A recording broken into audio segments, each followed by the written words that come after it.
One man can lock up an entire navy, not with a fleet, with a treaty. Signed in a Swiss resort town in 1936, 90 years later, it still works. Russia's Black Sea Fleet sits behind a 700-meter choke point, controlled by one NATO president. On February 28, 2022, 4 days after Putin invaded Ukraine, Turkey shut the gate. Moscow has not pried it open since. The treaty has a name: Montreux. The Bosphorus is roughly 30 kilometers long, 17 nautical miles. At its narrowest, between two old Ottoman fortresses, Anadoluhisar on the Asian side, Rumelihisar on the European, it pinches to just 700 meters. Depths range from 36 meters to 124. It is the world's narrowest strait used for international navigation. North end, the Black Sea. South end, the Sea of Marmara. Past that, the Dardanelles. Past that, the Aegean. Past that, the Mediterranean. There is no other maritime exit from the Black Sea, none. Sitting on top of this knife edge is Istanbul, population north of 16 million, the only metropolis split across 2 continents. About 2/3 of those people live in Europe, the rest in Asia. Ferries cross the strait every 15 minutes, so does global trade. In 2023, 39,000 vessels transited the Istanbul Strait. First half of 2025 alone, 19,381. Roughly 3.7 million barrels of oil and refined product pass through every day, about 5% of all seaborne crude. Rewind to July 20th, 1936, Switzerland, the Hôtel du Château at Montreux. 10 countries sit down to redraw the rules of the Turkish Straits. Turkey wants the right to militarize them again. The others want guaranteed passage. The deal they sign is called the Montreux Convention. It comes into force November 9th of that year. It is still binding. Today, right now. The rules are layered. In peacetime, merchant ships of any flag pass freely. Warships from Black Sea coastal states, Russia, Ukraine, Bulgaria, Romania, Georgia, Turkey, can transit with prior notice. Outside navies are capped hard. No more than 45,000 tons of non-Black Sea warships in the Black Sea at any one time. No single foreign nation above 30,000 tons. Individual ships transiting, 15,000-ton ceiling. Stays limited to 21 days. Non-Black Sea submarines forbidden. Aircraft carriers from outside states effectively banned. The Soviets exploited that last loophole. In 1976, they sent out the Kiev, a 40,000-ton ship with a 600-foot flight deck, and called it a heavy aviation cruiser. Not a carrier. Then comes Article 19. In wartime, warships of belligerent powers cannot pass.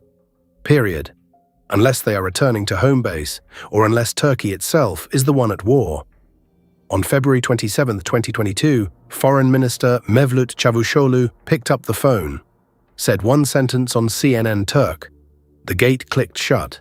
Russia's Black Sea Fleet is headquartered in Sevastopol, a port on a peninsula Russia illegally annexed in 2014.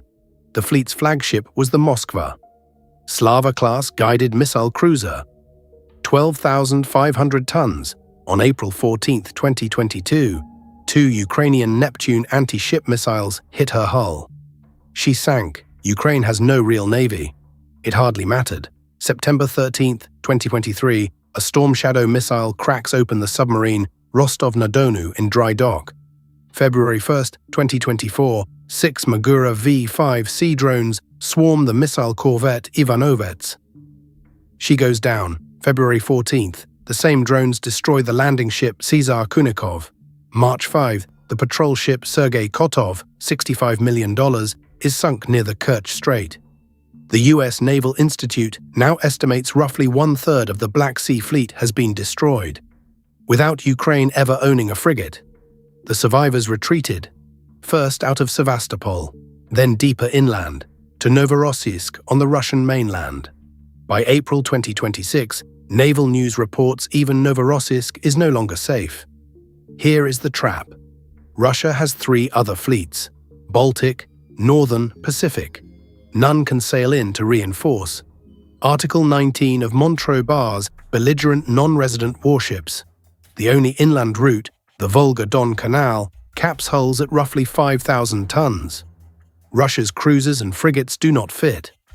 Whatever Russia loses in the Black Sea, it cannot replace by sea. There is a second story inside the first. Food.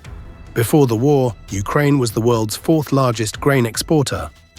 Most of it shipped from 3 Black Sea ports: Odessa, Chornomorsk, Pivdeny. After February 2022, those ports were blockaded. Global wheat futures spiked. African and Middle Eastern food security buckled. On July 22, 2022, Turkey and the UN brokered the Black Sea Grain Initiative. Russia, Ukraine, Turkey, and the United Nations signed in Istanbul. By July 2023, the corridor had moved 33 million tons of food on more than 1,000 ships to 45 countries. Then, on July 17, 2023, Russia walked out. Within weeks, Russian missiles hit grain warehouses in Odessa and the Danube port of Izmail. The world braced for famine. Ukraine did something nobody expected. It opened a unilateral corridor, hugging the territorial waters of NATO members Romania and Bulgaria. It defended that corridor not with destroyers, but with the same Magura V-5 drones and Neptune missiles that had sunk Moskva and Ivanovets. Between July 2023 and February 2024, Ukraine moved 20 million tons of grain to 42 countries. Without Russia, without a navy, across a sea Russia thought it controlled. Now the present. Russia has built a shadow fleet, sanctioned tankers that switch off their AIS transponders and ghost across the Mediterranean.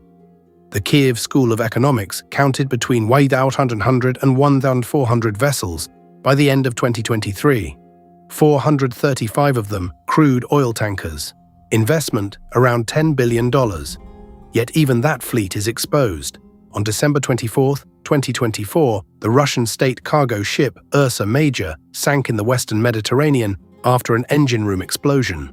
November 2025, Ukrainian drones hit Russian Black Sea oil terminals 3 times in 1 month. Meanwhile, Erdogan plays both sides.